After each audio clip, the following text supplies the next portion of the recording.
Right breaking చూస్తున్నాం. Bar council of India లేఖపై NALSAR university VC Sri Krishna Deva Rao స్పందించారు. ఇక సిజేఐ జస్టిస్ సూర్యకాంత్ కు వ్యతిరేకంగా ప్రచారం చేసినట్టుగా ఆరోపణలు ఎదుర్కొంటున్నటువంటి విద్యార్థుల విచారణ అంశంపై నల్సార్ ఎగ్జిక్యూటివ్ కౌన్సిల్లో చర్చ జరగనుంది. ఇక విద్యార్థులపై విచారణ చేపట్టడం రాజ్యాంగబద్ధమా లేదా అన్న అంశాన్ని కూడా పరిశీలించనున్నట్టుగా వీసీ తెలియజేశారు. ఇక నల్సార్ యూనివర్సిటీ నిబంధనల ప్రకారం విచారణ సాధ్యమా కాదా అనే విషయాన్ని కూడా పరిశీలిస్తున్నట్టుగా వెల్లడించారు. ఇక ఈ వ్యవహారంపై 3 రోజుల్లో నివేదిక ఇవ్వాలంటూ బార్ కౌన్సిల్ ఆఫ్ ఇండియా నల్సార్ను ఆదేశించింది. ఎగ్జిక్యూటివ్ కౌన్సిల్ నిర్ణయం తర్వాత పూర్తి వివరాలను బీసీఐకు తెలియజేస్తామంటూ ఈ సందర్భంగా వీసీ శ్రీకృష్ణదేవరావు తెలియజేశారు.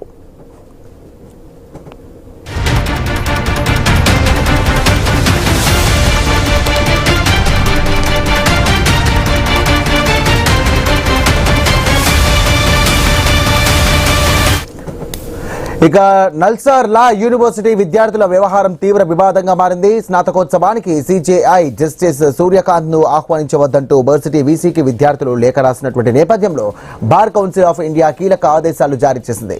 2026 బ్యాచ్ కు చెందిన నల్సార్ న్యాయశాస్త్ర పట్టభద్రులను లాయర్లుగా నమోదు చేసుకోవద్దంటూ అన్ని రాష్ట్రాల బార్ కౌన్సిల్ ను ఆదేశించింది. అయితే బీసీఐ ఆదేశాలపై తీవ్ర వ్యతిరేకత వ్యక్తం కావడంతో గంటల వ్యవధిలోనే వెనక్కి తగ్గింది. తాను జారీ చేసిన ఉత్తర్వులను ఉపసంహరించుకుంటున్నట్టుగా ప్రకటించింది. ఇక విద్యార్థులు అమాయకులని, కొందరు నల్సార్ అధ్యాపకులు, బయటి వ్యక్తులు వారిని ప్రభావితం చేశారంటూ కూడా బీసీఐ పేర్కొంది. వర్సిటీ వీసీ నుండి నివేదిక అందిన తర్వాత తదుపరి చర్యలపై నిర్ణయం తీసుకుంటామంటూ తెలియజేసింది. ఇక 2026 బ్యాచ్ లా విద్యార్థుల స్నాతకోత్సవానికి ఏర్పాటు జరుగుతున్నటువంటి టైంలో ఈ వివాదం తెర మీదకి వచ్చింది. సుమారు 450 మంది విద్యార్థులు వర్సిటీ రిజిస్ట్రార్ అలాగే వీసీకి లేఖ రాసినట్టుగా సమాచారం.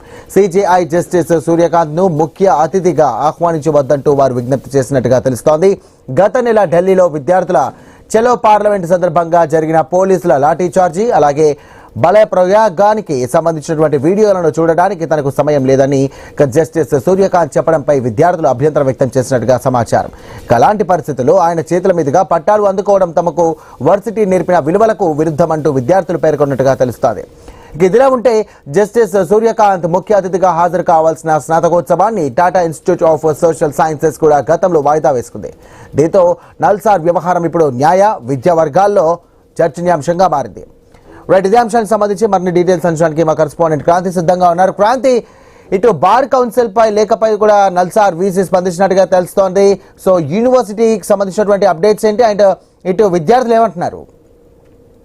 అవి మనం చూసినట్లయితే నల్సార్ విషయం చిలికి గాలివానగా మారుతున్నట్టు మనకు తెలుస్తూ ఉంది. అయితే త్వరలో జరగనున్న నల్సార్ 2026 స్నాతకోత్సవానికి సిజే సూర్యకాంత్ పిలవద్దని చెప్పి విద్యార్థులంతా కూడా ఇప్పటికే వీసీకి రిజిస్ట్రార్ కి వినతి పత్రం ఇచ్చారు. దీనికి సంబంధించి ప్రధానంగా మనం చూసుకున్నట్లయితే ఇటీవల ఢిల్లీ జంతర్ మంతర్ లో జంజీలు చేసిన నీట్ పరీక్ష పేపర్ లీకేజ్ కి వ్యతిరేకంగా జంజీలు చేసిన ఉద్యమంలో అక్కడ పోలీసులు వాళ్ళతో వ్యవహరించిన తీరు గాని, వాళ్ళ పైన లాఠీ చార్జీలు, దాడులు వీటన్నిటికి సంబంధించి అత్యవసరంగా విచారించాలంటూ సిజేఐ బెంచ్ కి అప్పీల్ చేయగా అది దాన్ని తిరస్కరించింది. అంతేకాకుండా కనీసం వాళ్ళు మా మీద చేస్తున్న దాడికి సంబంధించిన వీడియోలైనా చూడాలని చెప్పి సిజేఐని కోరగా సిజే నాకు అంత టైం లేదని చెప్పారు. దీంతో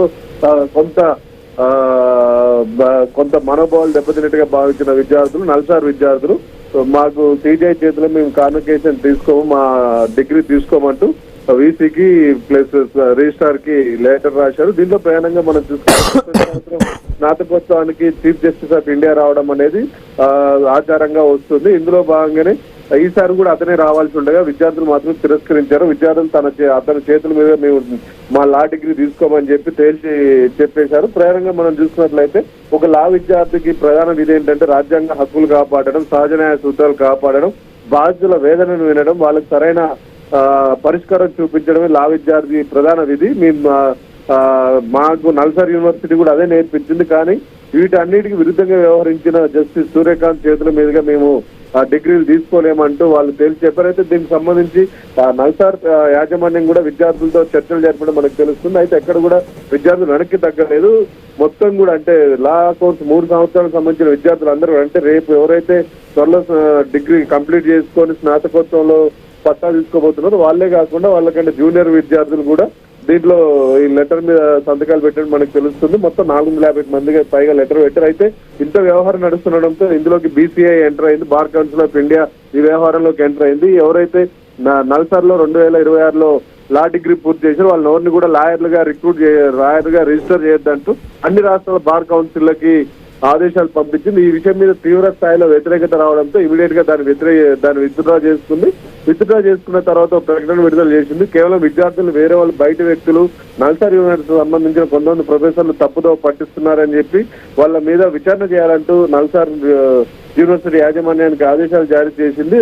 యూనివర్సిటీ వచ్చిన రిపోర్ట్ ఆధారంగా తదుపరి చర్యలు ఉంటాయని కూడా ఇప్పటికే BCI పేర్కొంది. ఓవరాల్ గా మనం చూసుకున్నట్లయితే విద్యార్థులతో చర్చించి లేదా ఎవరో ఒకరు కొంత వెనక్కి తగ్గి ఈ విషయాన్ని అనుకూలంగా ముగింపు పలకాల్సింది పోయి చర్యలు, ఎంక్వైరీలు, నిషేధం వంటివి అన్ని కూడా విద్యార్థులు మరింత రెచ్చగొట్టే విధంగా ఉన్నట్టు మనకి తెలుస్తూ ఉంది. దీని మీద తీవ్రంగా ప్రతిస్పందించే అవకాశం అయితే విద్యార్థుల నుంచి ఉన్నట్టు మనకు తెలుస్తుంది. Sir right, thank you Kranthi Kumar.